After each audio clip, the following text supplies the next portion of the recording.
आप सभी का स्वागत है टाइगर एजुकेशन चैनल में। आज हम जीके के उन प्रश्नों पर चर्चा करेंगे जो एग्ज़ाम में बार बार रिपीट होते हैं। तो आज आप इस वीडियो में अंत तक बने रहिए। अगर चैनल पर नए आए हैं तो यहाँ से कुछ नॉलेज लेकर के जाइए। तो चलिए बिना देरी के स्टार्ट करते हैं। तो आज का हमारा जो पहला प्रश्न है, जलियांवाला बाग नरसंहार किस वर्ष हुआ था? जलियांवाला बाग नरसंहार किस वर्ष हुआ था? और हम जलियांवाला बाग की बात करें तो जलियांवाला बाग हत्याकांड कहाँ पर हुआ था? तो यह पंजाब के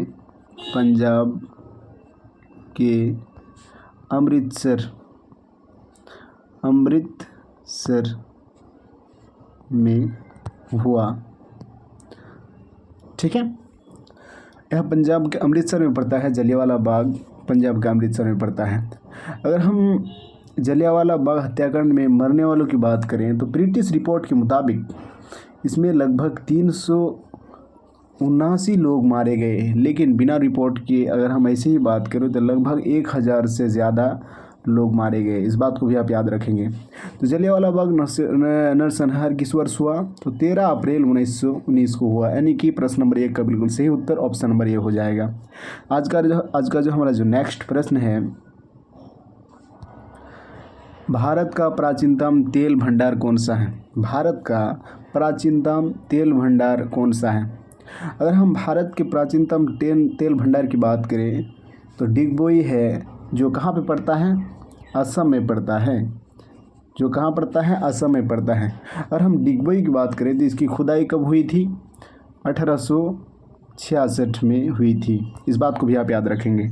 चलिए आज का जो हमारा जो नेक्स्ट प्रश्न है, गांधी जी के राजनीतिक गुरु कौन थे? गांधी जी के राजनीतिक गुरु कौन थे? अगर हम गांधी जी की बात करें तो गांधी जी को भारत का राष्ट्रपिता कहा जाता है।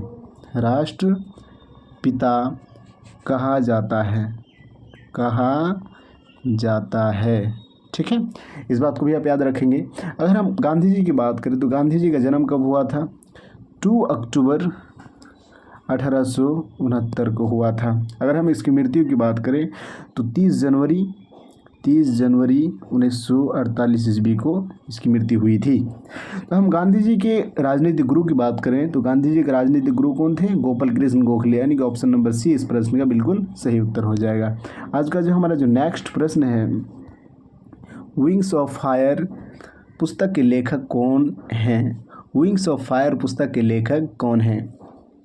अगर हम विंग्स ऑफ फायर पुस्तक के लेखक की बात करें तो एपीजे अब्दुल कलाम ने इस पुस्तक को लिखा।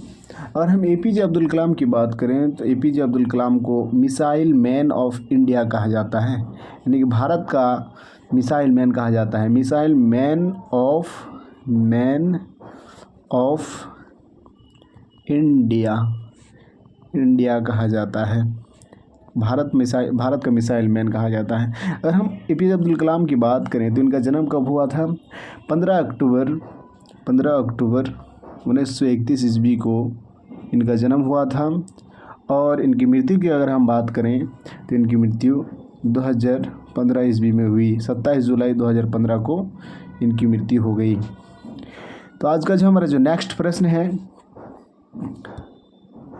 सचिन तेंदुलकर ने पहला टेस्ट मैच किस देश के विरुद्ध खेला था? सचिन तेंदुलकर ने पहला टेस्ट मैच किस देश के विरुद्ध खेला था? अगर हम सचिन तेंदुलकर की बात करें तो सचिन तेंदुलकर को और किस नाम से जाना जाता है? सचिन तेंदुलकर की बात करें जैसे मास्टर ब्लास्टर भी कहा जाता है। मास्टर ब्लास्टर भी कहा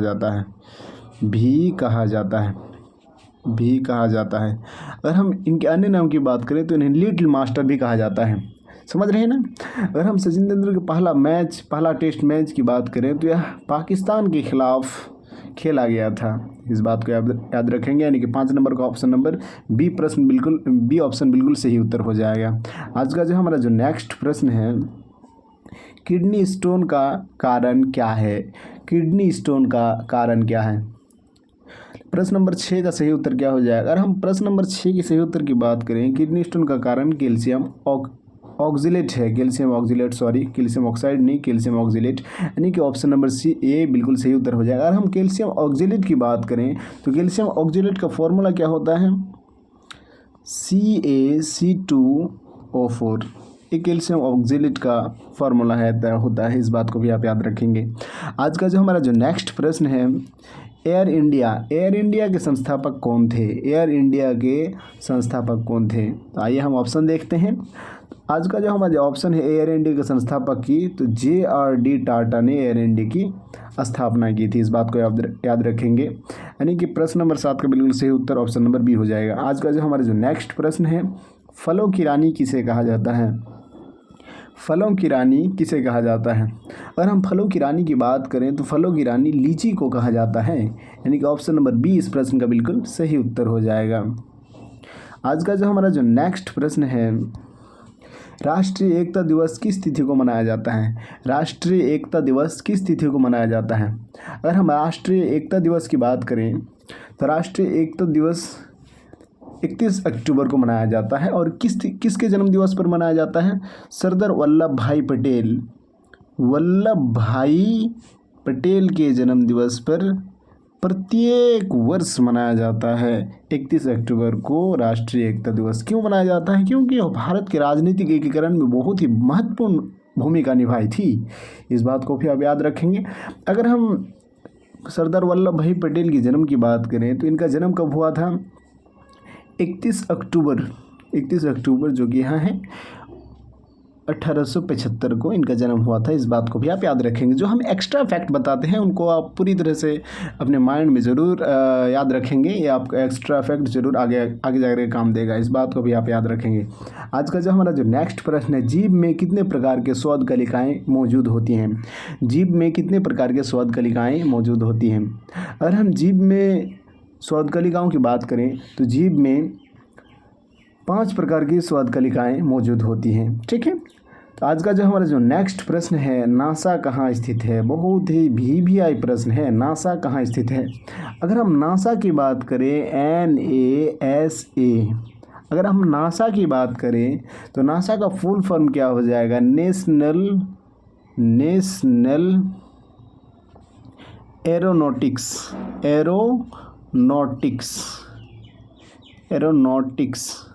ठीक है, नेशनल एरोनॉटिक्स एंड को हिंदी में एवं कहते हैं, and space administration,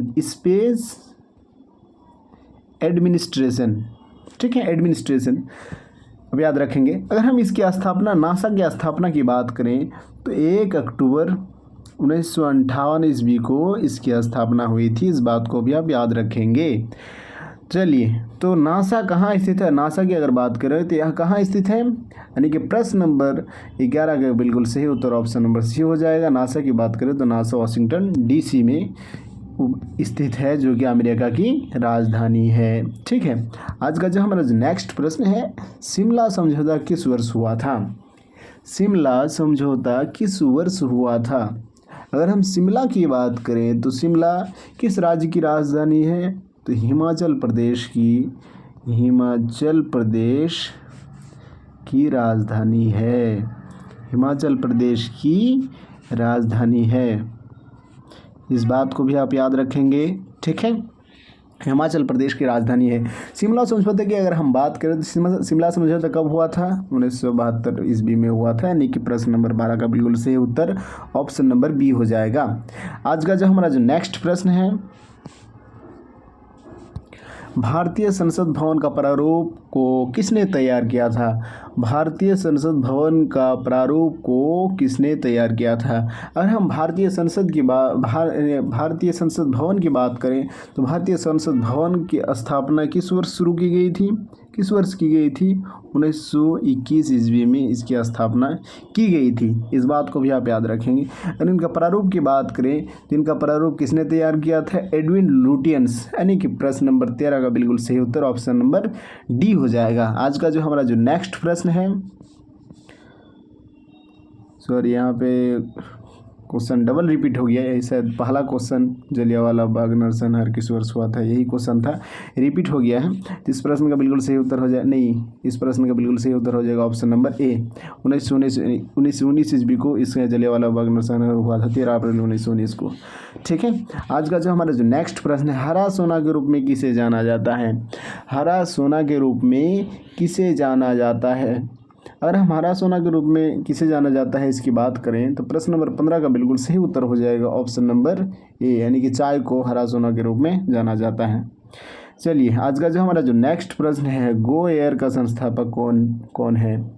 Go Air का संस्थापक कौन है? अगर हम गो एयर के संस्थापक की बात करें तो इनकी स्थापना किसने की थी? यानी कि प्रश्न नंबर 16 का बिल्कुल सही उत्तर हो जाएगा option number A, Jahangir Wadia ने गो एयर की स्थापना की थी, इस बात को याद रखेंगे। आज का जो हमारा जो नेक्स्ट प्रश्न है, एमएस ऑफिस क्या है? एमएस ऑफिस क्या है, जो कि आपका कंप्यूटर से रिलेटेड है, रिलेटेड प्रश्न है। एमएस ऑफिस की अगर हम बात करें तो एमएस ऑफिस का फुल फॉर्म क्या होता है? माइक्रोसॉफ्ट ऑफिस, माइक्रोसॉफ्ट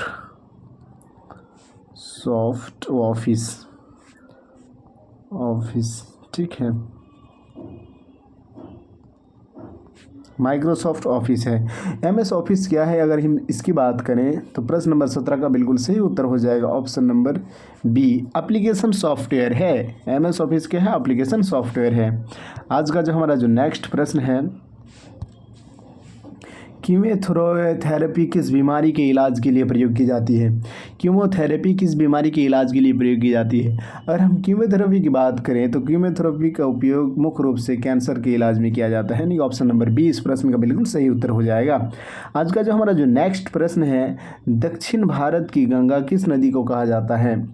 दक्षिण भारत की गंगा किस नदी को कहा जाता है? अगर हम दक्षिण भारत की गंगा की बात करें तो यह कावेरी नदी को कहा जाता है। अगर हम दक्षिण भारत के, यहाँ पे दो प्रश्न बनेंगे, एक दक्षिण भारत की गंगा जिसको कावेरी कहते हैं, एक दक्षिण गंगा। अगर हम दक्षिण गंगा, दक्षिण भारत को छोड़ दें, दक्षिण गंगा की बात करें तो दक्षिण गंगा किसको कहा जाएगा? गोदावरी नदी को कहा जाएगा, गोदावरी नदी को कहा जाता है दक्षिण गंगा। ठीक है, अगर दक्षिण भारत की गंगा की बात करें तो कावेरी को कहा जाता है, इस बात को भी आप याद रखेंगे। आज का जो हमारा जो नेक्स्ट प्रश्न है, मानव का वैज्ञानिक नाम क्या है? मानव का वैज्ञानिक नाम क्या है? अगर हम मानव के वैज्ञानिक नाम की बात करें तो मानव का वैज्ञानिक नाम होमो सेपियंस है, इस बात को आप याद रखेंगे, यानी कि प्रश्न नंबर 20 का बिल्कुल सही उत्तर ऑप्शन नंबर ए हो जाएगा। आज का जो हमारा जो नेक्स्ट प्रश्न है, त्रिरत्न मूलतः किस धर्म से संबंधित है? त्रिरत्न मूलतः किस धर्म से संबंधित है, यानी कि त्रिरत्न का संबंध किस धर्म से है? अगर हम त्रिरत्न का संबंध की बात करें तो इसका संबंध बौद्ध धर्म से है। अगर हम बौद्ध धर्म की बात करें तो बौद्ध धर्म की स्थापना किसने की थी? बौद्ध धर्म की स्थापना गौतम बुद्ध ने की थी। किसने की थी? गौतम बुद्ध ने। ठीक है, गौतम बुद्ध ने बौद्ध धर्म की स्थापना की थी। अगर हम गौतम बुद्ध के जन्म की बात करें तो 6वीं शताब्दी में कपिलवस्तु में, जो कि नेपाल में पड़ता है, कपिलवस्तु में इनका जन्म हुआ था, जो कि नेपाल में पड़ता है। चलिए, तो प्रश्न नंबर 21 का बिल्कुल सही उत्तर ऑप्शन नंबर सी हो जाएगा, यानी कि त्रिरत्न का संबंध बौद्ध धर्म से है।